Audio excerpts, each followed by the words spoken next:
Welcome to our channel. Today we how to subscribe to Google Maps platform for API key usage alerts, detailed guide step by step clearly. Log in to your Google account if you haven't already.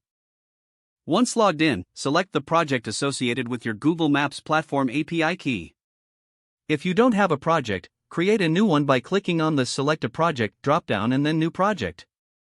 After selecting or creating your project, go to the left sidebar and click on APIs and Services.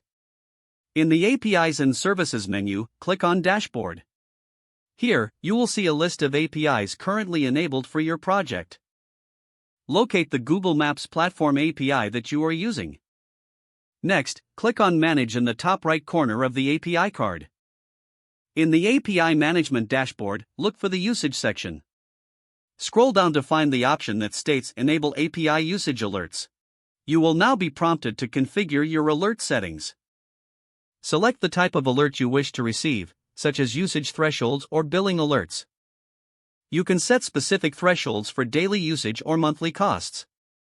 Once your preferences are set, enter the email addresses where you would like to receive these alerts. Make sure to double-check that these email addresses are spelled correctly. After entering your email preferences, review your alert settings once more to ensure everything is configured as desired. Finally, click the Save button to finalize your subscription to the API usage alerts. This will help you monitor your usage and manage costs effectively. If the page does not load, refresh the browser or try again in a private or incognito window. Make sure you are using the correct email address, then retype it carefully to avoid small typos. If your password is not accepted, use the Reset option and create a new strong password you can remember. Check your spam folder for verification or security emails, then complete any requested confirmation steps. Enable two-factor authentication if available to improve account security and reduce unauthorized access risk. After signing in, review your profile details so your contact information and settings are accurate and current. If you see an error message, note it down and try again after restarting your device and internet connection. Log out when you finish, especially on shared devices, to keep your account and payment information secure. If the page does not load, refresh the browser or try again in a private or incognito window.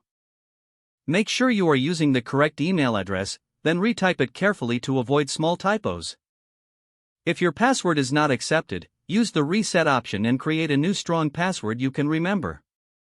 Check your spam folder for verification or security emails, then complete any requested confirmation steps. Enable two-factor authentication if available to improve account security and reduce unauthorized access risk. Don't forget to like this video and subscribe to our channel for more step-by-step tech guides.